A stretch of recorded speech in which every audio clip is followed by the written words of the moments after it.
Buenas tardes amigos, bienvenidos a Línea Abierta, son exactamente 6 de la tarde del día de hoy, 19 de febrero. Estamos con dos invitadas muy especiales el día de hoy, bienvenidas chicas, son coleguitas, son psicólogas, ellas, son invitadas para el tema de hoy de disertación, cómo identificar y prevenir la violencia infantil. Bien, no te desconectes, no te olvides que nos puedes ubicar en Instagram como Servit TV, todo junto, y por Facebook servit.tv. No te desconectes, repito, volvemos en unos instantes.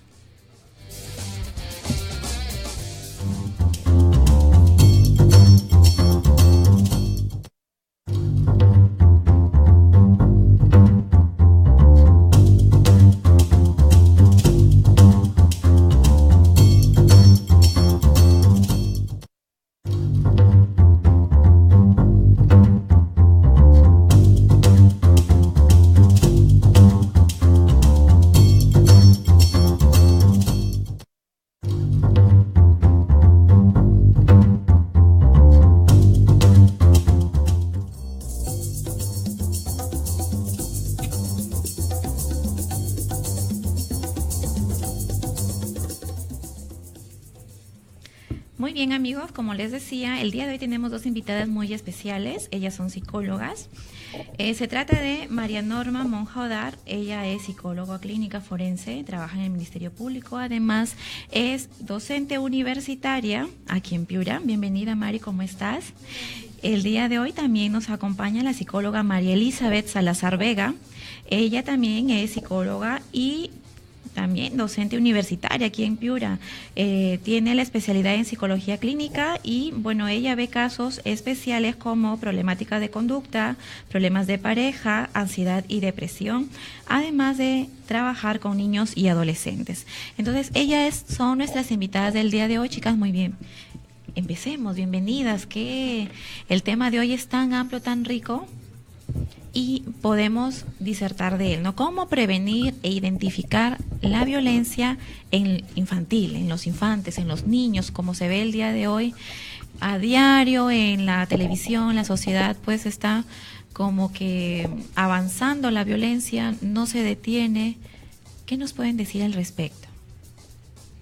Buenas tardes, gracias por la invitación a Servit. Bueno, cuando estamos hablando de abuso, estamos hablando del daño que se le está ocasionando a esta persona, ¿no?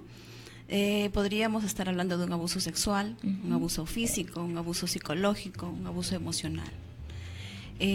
También estamos hablando de una violencia. Cuando estamos hablando de violencia sexual es muy diferente de lo que estamos hablando de un abuso sexual. No, abuso sexual estamos diciendo de tocamientos indebidos al cuerpo de este niño, ¿no? Y de violencia cuando hay una penetración en el cuerpo del niño, ¿ok? Bien, entonces hoy en día, justamente en estos tiempos que estamos viviendo, se ha visto muchas denuncias. En los últimos casos niños desaparecidos, ¿no? ¿Qué cosa está pasando? Entonces, un poco el tema que nos preocupa a toda la sociedad y más todavía a nosotros que somos los psicólogos. Claro. Mari, ¿qué nos puede decir al respecto? Sí, creo que todos los días vivimos inmersas en un mundo tan caótico, tan difícil, tan complejo, sabiendo que la familia es un sistema muy importante de la sociedad, ¿no? Este sistema se ve vulnerado todos los días, no solamente por las personas ajenas a él, sino por los mismos integrantes del entorno familiar, ¿no? La agresión física, la agresión psicológica, la agresión sexual forman parte de nuestro sistema y son a veces las mismas personas que lo integran las que agreden no solamente a niños, adolescentes, sino también a mujeres o ancianos. En este caso vamos a tocar el tema de la violencia contra los niños que se ven vulnerados día a día y que las estadísticas van creciendo cada día en en el entorno social. Formamos parte de este sistema legal en el cual nos vemos nosotros inmersos en atender a este tipo de niños vulnerados y que traen consigo toda una afectación emocional, psicológica, ¿no? Una afectación en el entorno, en el sistema, porque el descubrir a un niño violentado, eso significa de que el sistema también se va de alguna u otra manera a vulnerar, ¿no? Así es. Cuando vemos violencia, que es un término bien amplio, y además de ello, creemos que la familia, como hemos hablado en los temas anteriores, ¿no, Pati? En los programas anteriores, forma, educa, ama, encamina a los niños. Vemos que también está la violencia acarreando, creo que un porcentaje más alto que si es alguien extraño. Así es. ¿Qué mensaje les podemos llevar a las familias de hoy? El mensaje es más que todo el dedicar calidad de tiempo a nuestro entorno familiar. Si bien es cierto, la sociedad nos exige que tanto papá como mamá salgan del sistema para trabajar, la calidad de tiempo que nosotros podamos darle, aunque sea 1 o 2 horas, a los niños, que sean eso, de calidad, ¿no? Porque no es darle todo el tiempo, permanecer con ellos mucho tiempo en casa, sino es que qué tiempo le estoy dedicando a ese niño y qué calidad de tiempo es. Preguntarle cómo se siente, cómo está, qué ha vivido, cuáles son las emociones, con qué personas se ha relacionado en el día, qué personas han establecido una relación con él. O sea, son preguntas que nosotros debemos realizar a nuestros hijos en el tiempo que tengamos espacio, ¿no? Y tratar de entender desde su lenguaje, desde su estado emocional, qué es lo que está vivenciando el chico, ¿no? Cómo nosotros podemos entender el lenguaje corporal de nuestros hijos, porque el lenguaje corporal habla mucho. Por ende, podemos descubrir a través de nuestro cuerpo, a través del comportamiento, qué es lo que está vivenciando nuestro niño. Claro.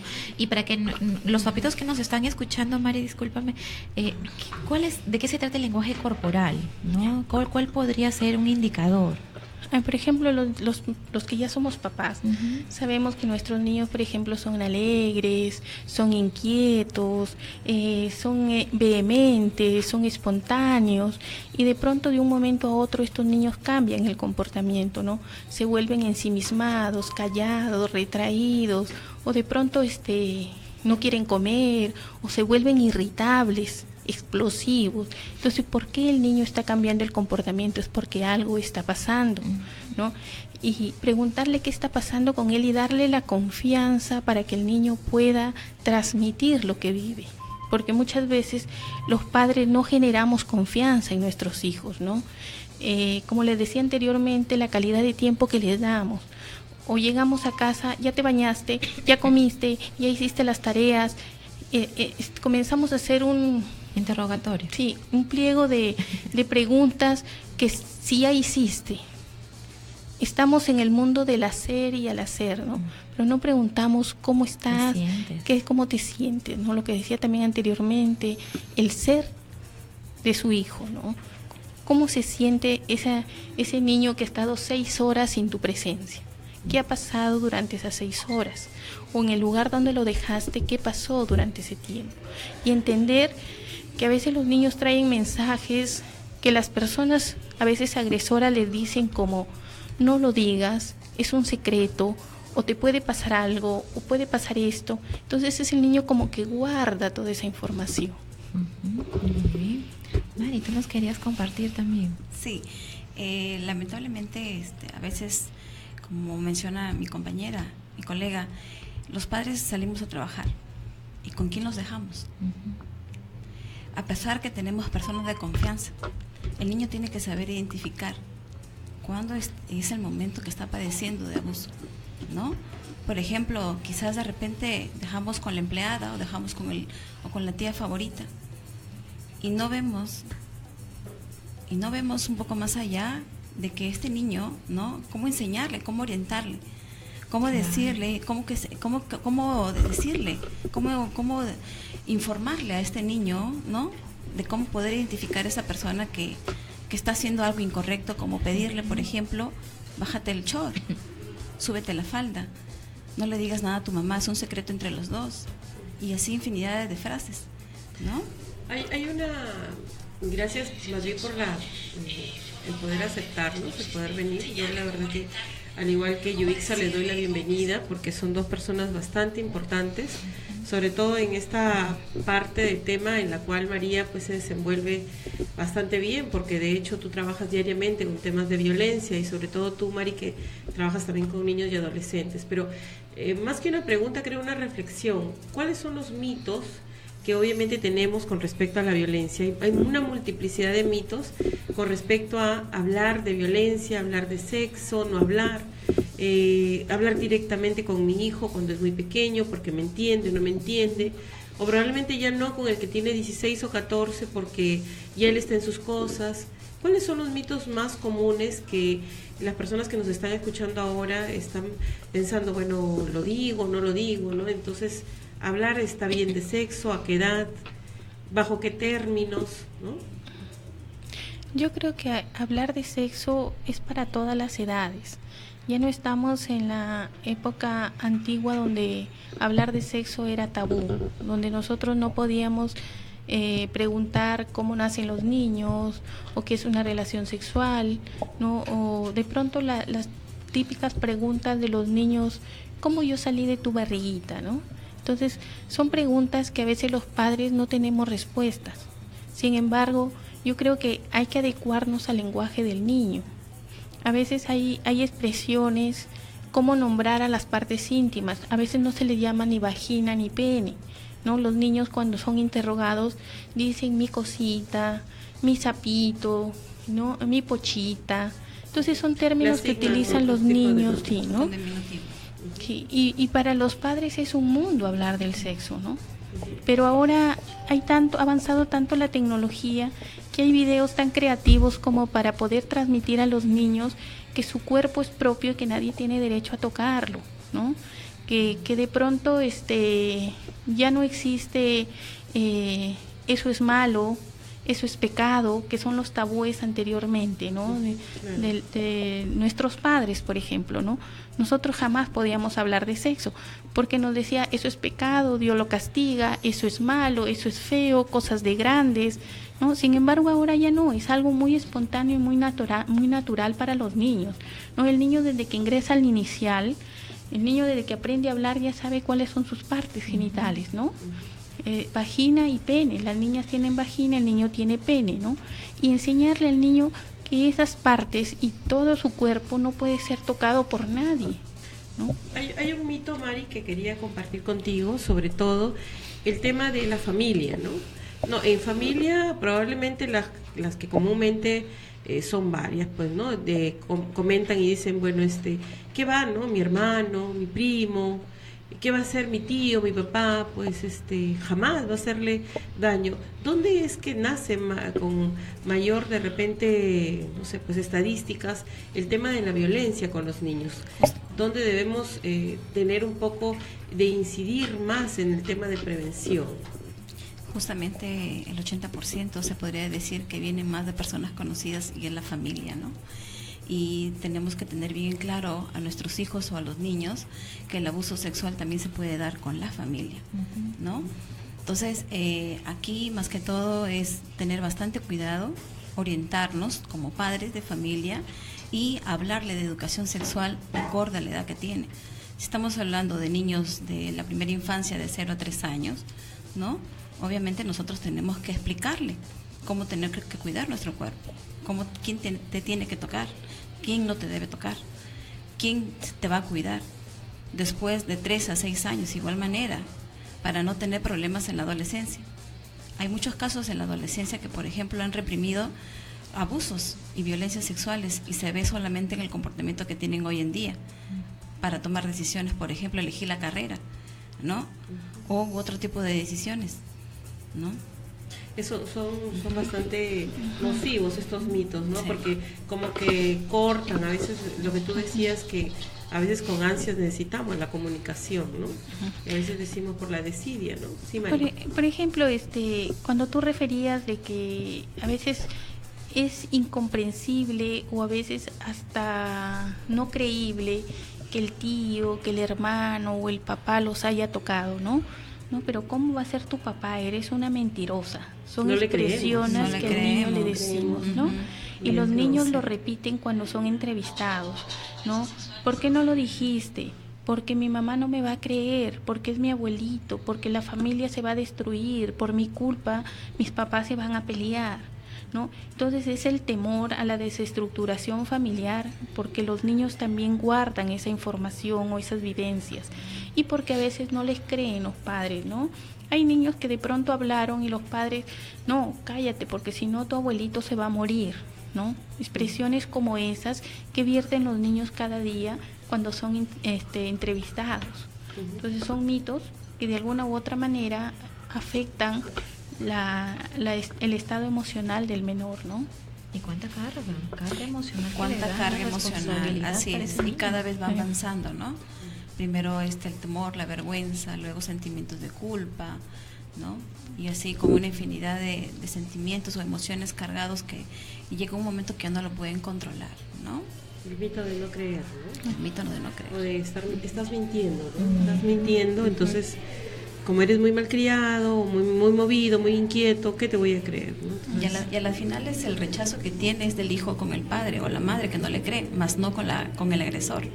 Eso es lo peor que puede pasar, ¿no? Porque no se siente que lo están defendiendo, ¿no? Más bien al contrario, está defendiendo a la familia y no a su propio hijo. Ahí sucede, Mari, un tema de la respuesta de unos llamados síndromes que obviamente nosotros conocemos, en donde, por ejemplo, en las mujeres, en las niñas, se convierte un poco el afecto hacia el agresor. ¿Qué nos puedes decir de esta parte? Bueno, hay muchos, podríamos llamarle características que desarrollan los menores, ¿no? Por ejemplo, el niño que es vulnerado por los padres físicamente y que de pronto encuentra a una persona adulta que le brinde el afecto y le brinde el cariño, pero no solamente le brinde el afecto y el cariño, sino que a la vez aprovecha a esta persona por ser un niño vulnerable, frágil, indefenso y en factor de riesgo de ejercer la violencia sexual.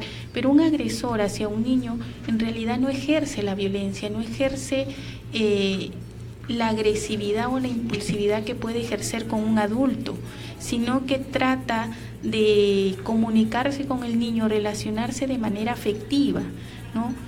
Yo te amo, yo te quiero, eres la persona más importante para mí, algún día vas a descubrir lo que yo te estoy haciendo. Entonces son expresiones no agresivas, sino más bien afectivas, que hacen que el niño confunda la relación y que permita tal vez este tipo de violencia o de agresión sexual.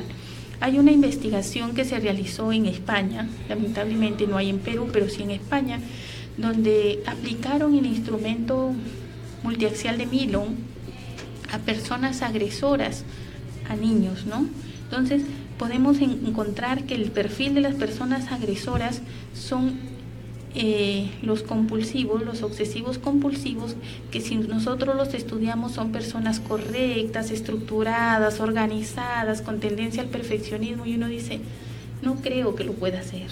O personas dependientes, ¿no?, que de pronto son indefensas, frágiles, pero son aquellas justamente que no logran establecer una relación afectiva con personas adultas, ¿no?, y que buscan estos niños para poder relacionarse y poder ejercer la agresión sexual, ¿no?, el acto sexual.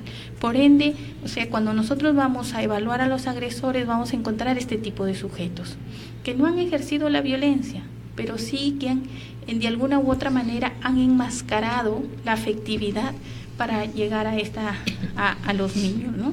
Entonces esta situación genera en los niños confusión, porque es mi papá, es mi hermano, es mi tío, o sea, son personas que me quieren y las personas que me quieren no me van a hacer daño. Entonces confunde, y como los niños son personas moldeables que tratan de adaptarse al entorno, entonces ellos tienden a adaptarse a este tipo de afecto enmascarado, ¿no?, de afecto que de alguna u otra manera van vulnerando su integridad física y sexual, ¿no? Qué interesante, ¿no?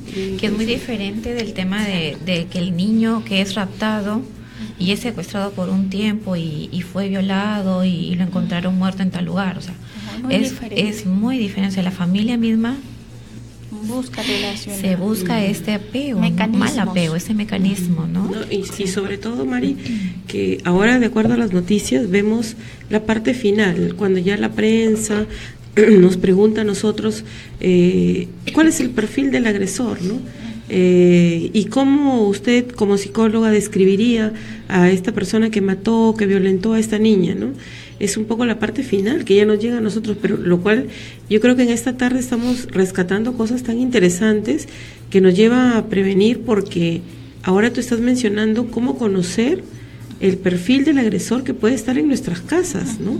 Que puede estar ahí sentado al costado nuestro y pensar que es mi tío o es mi primo, pero de acuerdo a lo que tú has manifestado, tiene todas las características que definitivamente es la persona, como decía Mari, que estamos brindándole de pronto esa parte, digamos, de responsabilidad, ¿no? Por ahí cuídamelo, tengo un ratito que tengo que ir a trabajar, ¿no?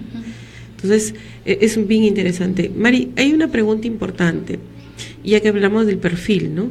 ¿Cómo hacer y cómo los padres pueden reconocer ya no solo en la familia, sino en el colegio, por ejemplo, que ahora estamos, de hecho que estamos como que muy en el tema de los que tenemos hijos? Ya la próxima semana. Sí, estamos como que muy preocupados, ¿no? La violencia en la calle, cuando los chicos ahora están que se pierden, ¿qué hacer frente a ello? O sea, ¿cómo reconocer los factores de riesgo? Bueno, estaríamos hablando de un niño de 3 añitos que va al jardín, 4 o 5. El primer signo que podemos ver en el niño es que no quiere ir al colegio, ¿no? Y se pone a llorar. Está en la puerta del colegio y se pone tan irritable, no quiere ni abrazar al profesor o a la profesora, ¿no? Y no es de un día, sino son de varios días. En casa, de igual manera, el mismo signo, ¿no? Se encierra en su cuarto, no quiere jugar. Conductas tan extrañas que nos parece que no era el de ayer. Cuando ayer jugaba, ¿no? Demasiado alegre, no se iba acompañado de su mamá o de la persona que lo llevaba al colegio, muy entusiasmado. Conductas que realmente para nosotros nos preocupa, como papá o como mamá. Y lo único que hacemos, tienes que ir al colegio, ¿no? Más bien en lugar de ponernos a observarlo y conversar con él qué está pasando. ¿Cuál es el motivo? ¿No? Y una conversación mediante el juego, donde genere confianza. No estar preguntando y preguntando, hostigándolo, que realmente lo único que vamos a tener es prácticamente una respuesta muy reacia del niño, ¿no? Y obviamente pues llevar al especialista. Estaríamos hablando de niños que están en la educación primaria, ¿no? Igual manera, no cumple con las tareas, no se socializa, no quiere jugar con los niños o con sus compañeros, ¿no? Está muy irritable, llora, no conversa con sus padres. Una serie de conductas, tanto lenguaje corporal y verbal, ¿no?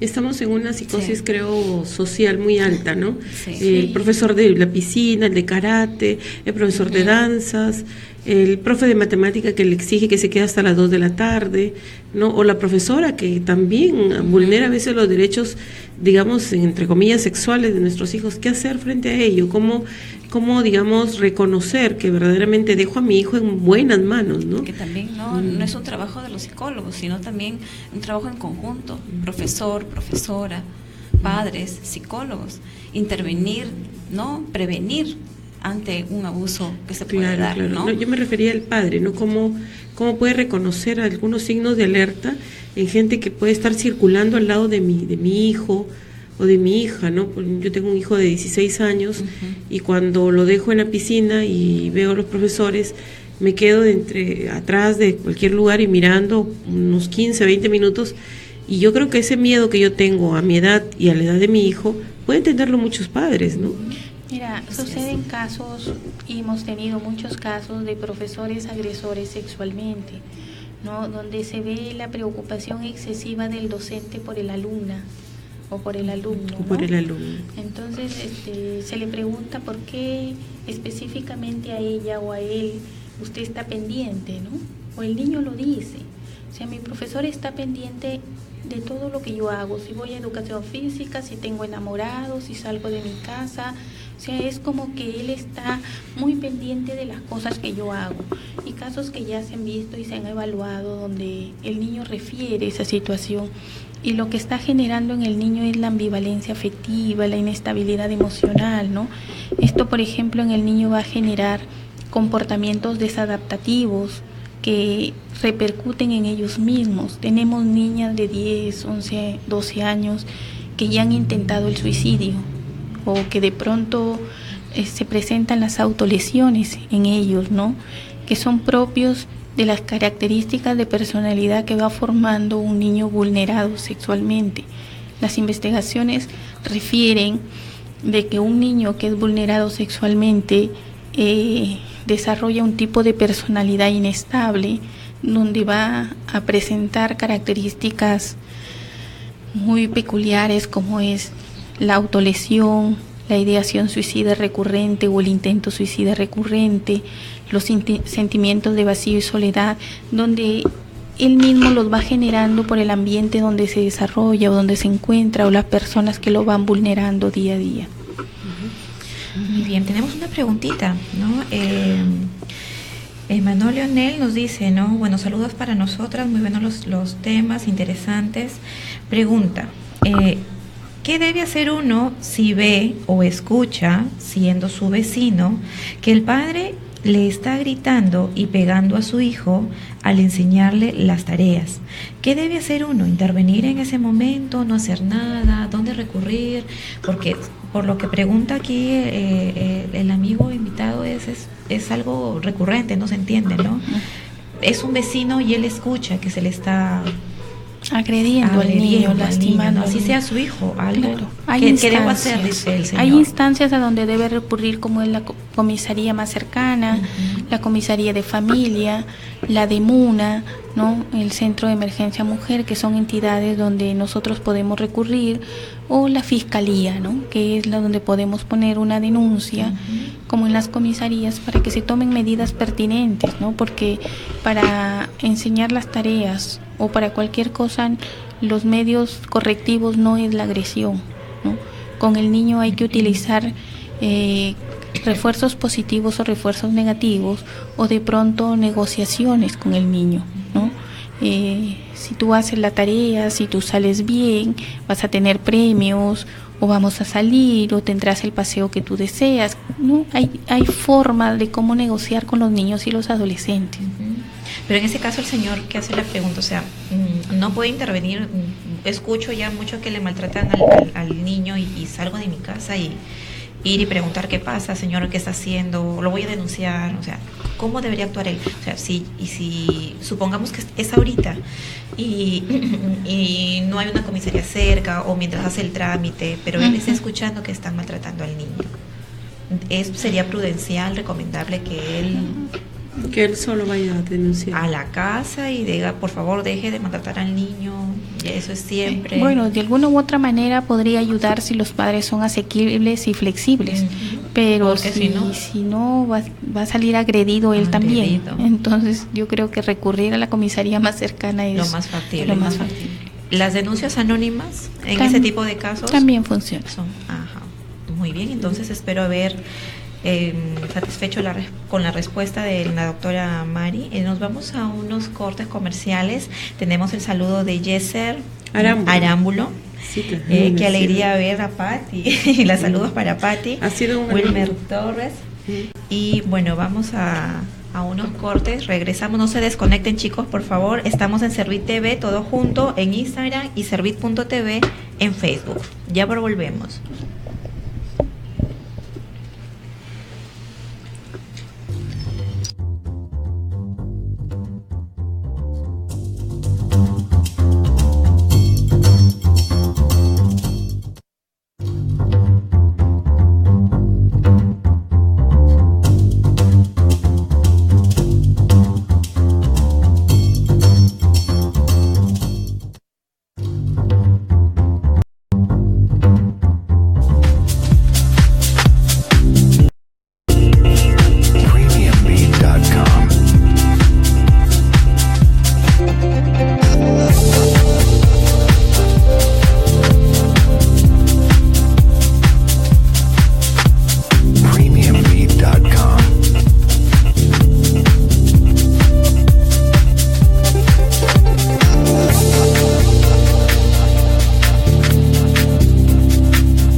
Bienvenidos amigos, nuevamente línea abierta con ustedes, nuestras invitadas de hoy, María Monja y María Salazar, bienvenidas.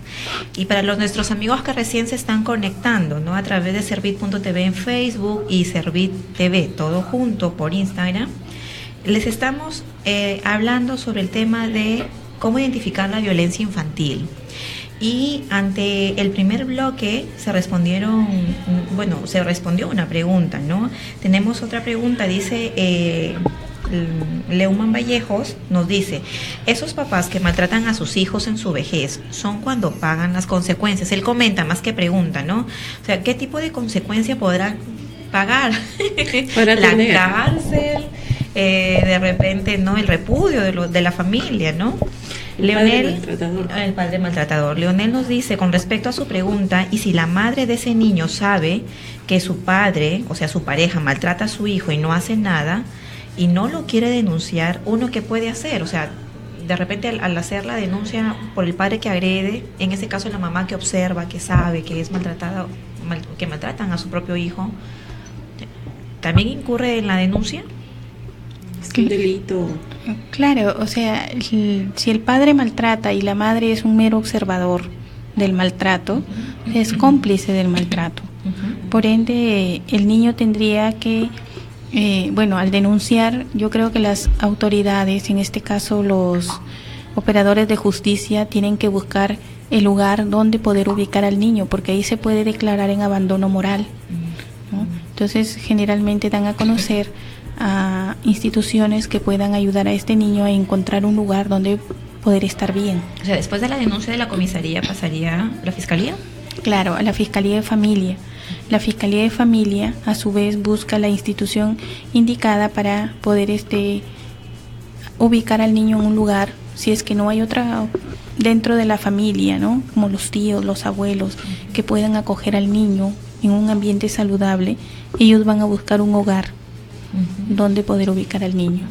Para salir de este maltrato, ¿no? Tanto está el tema de la violencia en nuestra sociedad. En el noticiero creo que el 90% de las noticias son violencia, ¿no? Y el día de ayer por la noche en un noticiero veíamos, pues, dominical, el tema de los dibujos, ¿no? De los niños. Muchas veces no les hacemos mucho caso a los dibujos y nos dan en la cartita, mami, papi, guarda, te hice un dibujito, te hice una cartita de repente, y lo metemos en la cartera, de ahí hacemos espacio, botamos, no leemos, no vemos. Vemos como nada interesante, ¿no? O probablemente el niño, como el caso que yo veía anoche, 11 años, y tenía los dibujos de un pene, ¿no? Y los tenía guardados en la mochila. Y esa denuncia fue del año pasado, en época escolar, agosto, octubre, y por parte del papá que vio, ¿no? Los dibujos, ¿no? La niña había dibujado un pene, había dibujado las nalgas, ¿no? Y cuando el papá le pregunta por qué había hecho esos dibujos, la niña le dice, no, es que mi profesor me enseñó y su pene y me dijo que dibujar una vez. Y luego el papá, al conversar con la niña, se empezó a dar cuenta que la niña había sido, pues, ¿no? Víctima, ¿no? Del profesor. Sí, víctima de un abuso de su propio profesor de inglés, ¿no? ¿Hasta qué punto nosotros como padres en el hogar debemos de observar, cómo preguntar, qué hacer ante ese momento, ¿no? De repente limpiando la mochila, organizando cosas, como los papás, ¿no? Revisamos la mochila, agenda, cuadernos, y encontramos algo así. ¿Qué debemos hacer en un primer momento? Bueno, desde muy pequeños los padres siempre se involucran con las actividades de los niños, ¿no? Llegan del colegio, hacemos la mochila, nos ponemos a hacer las tareas, ¿no? No haciendo el papá, sino los hijos, y de alguna manera ahí nos vamos integrando de lo que hizo durante las 5 o las 6 horas diarias, ¿no? Obviamente cuando están un poco más grandes ya no vamos a hacer la mochila, ya no vamos a hacer las tareas juntos, pero sí, de repente vamos a hacer trabajos de investigación que les dejen en el colegio. Y también es una manera de integrarnos, ¿no? Y poder ver cómo está desarrollando los ejercicios. Acompañarlos a sus actividades, como por ejemplo son la natación, el karate, el inglés, el francés, ¿no? De repente quedarnos un momento, unos minutos afuera, ¿no?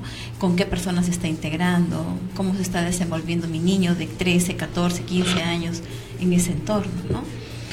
Hay una pregunta, Yovixa, justamente de Manuel Leonel, dice, habla de los cómplices, ¿no? Justamente que Mari le toca la intervención, ¿qué hacer con aquellas personas que en ocasiones se convierten en cómplices por lo que tú decías, ¿no? Por no decir, por la desidia, por el que dirán, ¿no? Porque yo no me meto, porque no es mi asunto, porque el problema es de la vecina, porque, bueno, pues son cosas de ellos, ¿no? Entonces, ¿qué pasa con los espectadores? ¿Qué pasa? ¿Se convierten también en cómplices en el estado en el cual nos encontramos a nivel legal, probablemente? Por ejemplo, lo que nos preguntaba anteriormente, el anterior radio escucha nos decía que de pronto él es el vecino y escucha que todos los días lo maltratan al niño, ¿no? Entonces, él tiene que tomar medidas. Si ve que la mamá de alguna u otra manera es simplemente observadora, puede que la mamá se convierta en cómplice, sí, pero puede que también sea víctima, ¿no?, del agresor. O sea, si ella interviene, el papá la va a agredir también a la mamá y es como que tal vez ella evita una situación problemática o compleja hacia ella y hacia el entorno familiar. Por ende, si hay personas como los vecinos que pueden dar información o denunciar de manera anónima, lo pueden hacer, porque no podemos ser meros espectadores frente al el acto de vulneración a un niño, ¿no? Porque él no se puede defender, ¿no? Y tratar de buscar los medios y la ayuda necesaria para poder afrontar a esta situación, ¿no? Pero quería también acotar antes a lo que Yovixa preguntaba ante los dibujos que pueden emitir los niños o realizar y que nosotros podamos encontrar.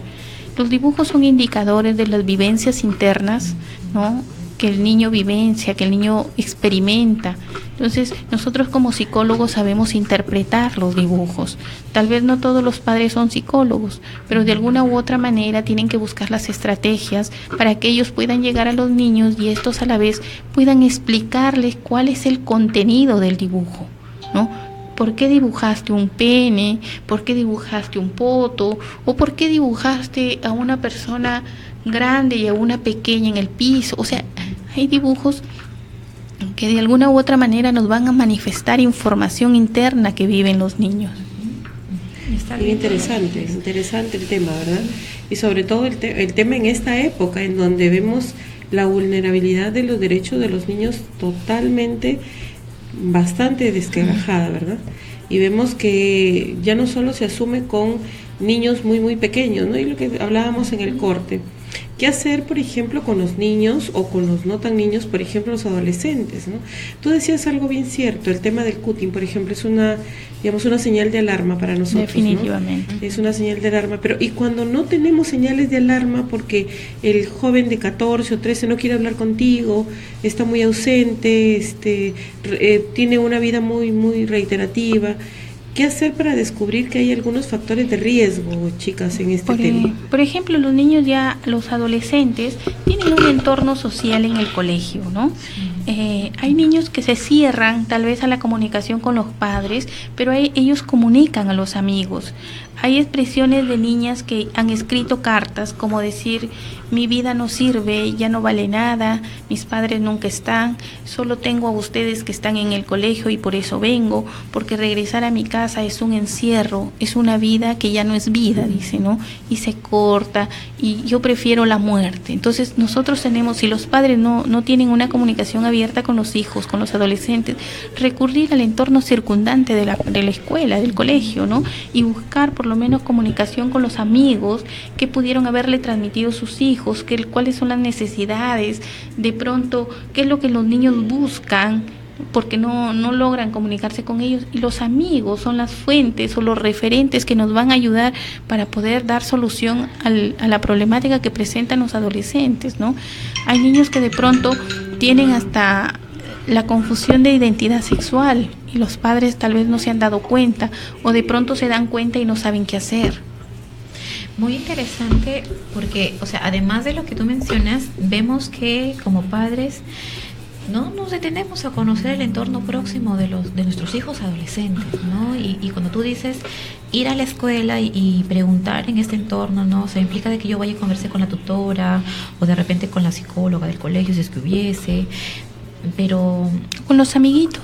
Con los amiguitos. ¿Cómo, no? Claro, porque en el colegio vas y no tienes contacto con los chicos, entonces, y probablemente por estar tan ocupado, lo que hablamos la semana pasada en el programa anterior, ¿no? En el trabajo, entonces no me intereso en conocer a los amigos, o no los invito a la casa para conocer a los amigos de los niños o de los adolescentes que tengo ya como hijos, ¿no? Entonces se me hace más difícil el identificar. Y probablemente, y pasa, ¿no? Me contaban una vez un caso de unas niñas que al ver que la niña se cortaba y no quería hablar con nadie, ni con la psicóloga del colegio, lo que hizo la niña, la amiga, es ir a la casa de la niña, de su amiga, y contarle a la mamá. Pero la mamá decía que no, que cómo iba a ser posible, si ella veía a su hija, si conversaba con su hija, que era algo que no estaba pasando. Entonces, muchas veces la negación, podría decirse, ¿no? Claro, porque me niego a creer que esto está pasando, ¿no? Lo que decías en el primer bloque, no le creo a mi niño o a mi niña cuando me dice mi papá, mi tío, mi abuelito me tocó acá, ¿no? O me hizo esto, o me llevó a tal sitio, ¿no? Me cierro ante la verdad y probablemente acarrea en la situación de ahondar más al niño en una situación más difícil de que él pueda salir. Y en estos casos que veíamos el día de ayer, vi también el caso de una chica, ¿no?, de 14 años, que está muy de moda el grooming también, ¿no? Y es violencia. Entonces, ella es captada por Facebook por un supuesto chico de 16 años. Y cuando de tanto que conversaban, chateaban, se citan, y se da con la sorpresa de que este tipo era pues de 21 años, cuando ella tenía 14. Ahora ella ya tiene 18 años, y es mayor de edad, y el hombre ya pues ya es más adulto, obviamente, ¿no? Y ante esta situación, la chica fue captada, pero fue, digamos, siendo víctima de las peticiones del tipo, ¿no? Y que tómate fotos, mándamelas, y luego que la foto con semidesnuda o la blusa desabotonada, sin brasier, luego totalmente desnuda, ¿no? Y nuestros padres, o sea, los padres de familia, les dan mucha libertad con el celular de última moda, ¿no? Y con el internet sin control de repente, ¿no? La computadora, la laptop, la tablet, todo. Entonces, no nos vemos o no nos queremos dar cuenta de que esta situación también es peligrosa de la tecnología, ¿no? La chica le comentaba a la mamá, ¿no?, en su declaración, está destrozada emocionalmente, tiene una depresión profunda, y ya las psicólogas que la han visto, que son 3, refieren que tiene que estar en un cuidado constante porque en cualquier momento ella puede atentar contra su vida, ¿no? Entonces ella ya es adulta y siente que su vida ya ha perdido sentido porque sus fotos fueron enviadas a sus contactos. Entonces ha sido vulnerada, ¿no? Ha sido vulnerada, claro, de todas las maneras. Lo que pasa es que los padres callamos a los hijos con la tecnología, ¿no? Es una manera de callar, es una manera de tranquilizar, es una manera de dopar a los hijos, ¿no? Porque cuando necesitamos que el niño nos deje tranquila, tome el celular y las redes están abiertas, ¿no? Cuando necesitamos que los hijos no reclamen o no protesten, está el celular, está la tablet, está la computadora, o sea, toda la tecnología del que pueda disponer, ¿no? Es una manera de dopar, ¿no? ¿Y qué hacen los niños? Se van a encontrar con estas personas que tienden a agredir o lastimar o vulnerar, y como están carentes de afecto, ellos de alguna u otra manera van a enganchar con estas personas. ¿Por qué? Porque las personas que las contactan son personas que les hablan muy bonito, que les mandan o les hablan expresiones muy lindas, como tú eres una princesa, eres mi reina, no eres mi muñeca. Son expresiones que ellos jamás han escuchado en el entorno familiar. Por ende, las niñas o los niños y los adolescentes se enganchan con este tipo de afecto, podríamos decir enmascarado, ¿no? De plástico, como le llamamos nosotros las psicólogas, ¿no? Las caricias plásticas que hacen que la niña de alguna u otra manera confunda el afecto y el amor real con este tipo de afecto. Y es por ello que tenemos muchas niñas captadas a través de las redes y que son vulneradas, porque no hay nadie quien las supervise o no hay nadie quien las cuide, quien las proteja, y de eso se valen las personas que las contactan. Muy bien. Realmente aquí hay una labor muy especial para los padres, ¿no? Sí, que si tenemos que darle el celular, pues, ¿no? Hay que pensarlo 1000 veces. Hay que pensarlo 1000 por veces, 3. pero también hay una edad, ¿no? A partir más o menos ya de los 12, 13 años, ya piden celular. Quieren estar con los juegos, con los WhatsApp, con los amigos. Entonces, no lo podemos prohibir, pero tenemos que controlar, tenemos que limitar, aprenderlos a limitar desde muy pequeños, para que estos niños no sean vulnerados, ¿no? Para ir cerrando, sí, yo creo que aquí lo más importante de esta tarde, y yo creo que debería ser lo que deberíamos hacer todos los padres, es un poco lo que ustedes han hecho, ¿no? Informarse. Porque sabemos mucho de violencia, Mari, las dos que son Mari y María. En realidad sabemos bastante de violencia. El padre de a pie, el que no es profesional, el que sí lo es, sabe qué hacer, sabe a dónde ir, sabe qué líneas tomar para poder, o caminos tomar para poder hacer una denuncia. Pero como nos decía la persona que está, que nos observa y que reiteradamente nos ha estado preguntando, probablemente a veces hacemos oídos sordos, ¿no? Y cuando nos toca de cerca recién reaccionamos, pero reaccionamos de una manera muy ambivalente, como que, bueno, ya pasará, en familia no debe pasar esto, las cosas se deben de callar. Yo creo que aquí el kit del asunto es información y sensibilización. La violencia puede estar dentro de nuestras casas, sino que a veces, y muchas veces creo, después de todo lo que hemos escuchado, sobre todo, Mari, lo que tú decías tan interesante, ¿no? El perfil del acosador, esa persona sutil, tranquila, amable, que se muestra con nosotros y con los niños, ¿no? Y de repente puede ser aquella persona que está robándole la inocencia a la persona que más queremos, ¿no? Que son nuestros hijos. Los marca de por vida, ¿no? Entonces es una situación, el tiempo muy corto y el tema muy interesante, ¿no? Emanuel nos dice, ya estoy siendo cargoso con mis preguntas, jejeje, pero es un tema muy interesante. Para nada no hemos sentido la inquietud, ¿no? Entonces no hemos sentido que ha sido algo cargoso, al contrario, las preguntas siempre van a ser bienvenidas, y en este programa estamos contribuyendo a que se contesten ahorita en línea, ¿no? Ahorita mismo, para poder cerrar cualquier tipo de duda, ¿no? ¿Dónde las encontramos? Díganos sus números o sus consultorios, donde de repente la audiencia puede ubicarles. Mari. Bueno, yo creo que antes de terminar, una sugerencia para los padres, ¿no? Tener mucho cuidado con las expresiones que los niños vierten o las expresiones que los niños guardan acerca de las personas agresoras, como esto es un secreto, saber decirle a los niños qué cosa es un secreto bueno y qué cosa es un secreto malo, ¿no? Interesante, sí, eso es importante. Son expresiones que a veces los agresores refieren a los niños, o de pronto las amenazas, no lo digas porque le puede pasar algo a tu mamá, a tu papá. Ayudar a que los niños de alguna u otra manera tengan la confianza para que ellos puedan transmitir aquellas expresiones que los agresores tienden a transmitir a los niños, para que no sigan siendo vulnerados, ¿no? Tener en cuenta eso. Bueno, me pueden ubicar al teléfono 94-987-5232. ¿Lo repites, por favor, Mari? 94-987-5232. Muchas gracias. Okay. Bien, no sin antes despedirme de que, bueno, necesitamos comunicación, inculcar muchos valores, sobre todo el respeto, ¿no? Padres, entre hijos, entre la familia entera, para poder realmente saber qué es lo que está pasando en nuestras familias. Bueno, yo puedo atenderlos también, pueden llamarme al 937-518-622. ¿Lo repites, por favor? 937-518-622. ¿no? Muchas gracias. Gracias por su tiempo, gracias a ustedes por el tema. Un tema muy importante. Sí, muy importante. Sobre todo de prevención. Así es, sí, de prevención. Bien, amigos, no se desconecten. El próximo lunes estamos también con, digamos, entre la misma línea sobre la violencia sexual. No se olviden de conectarnos en Instagram, Servir TV, todo junto, y por Facebook, Servir.tv.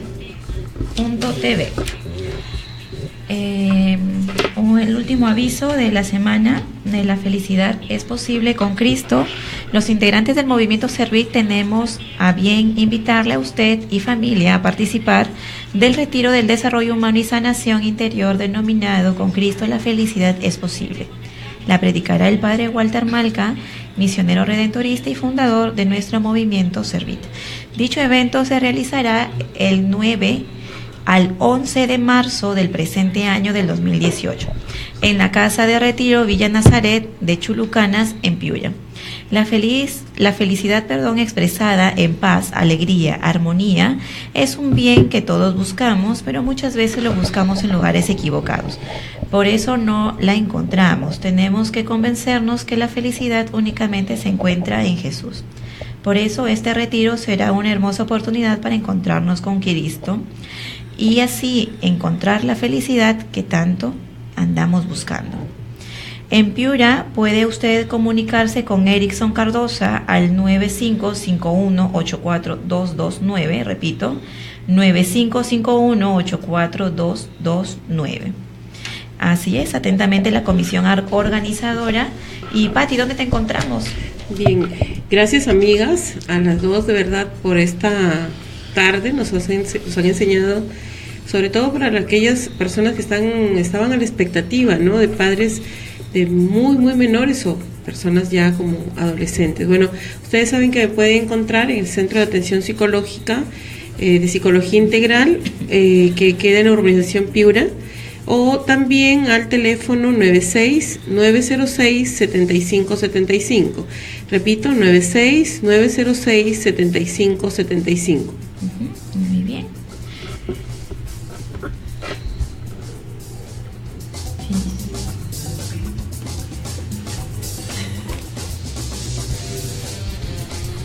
Muy bien, eso es todo por hoy. Nos estamos viendo el próximo lunes. Muchas gracias y no se desconecten de Línea Abierta.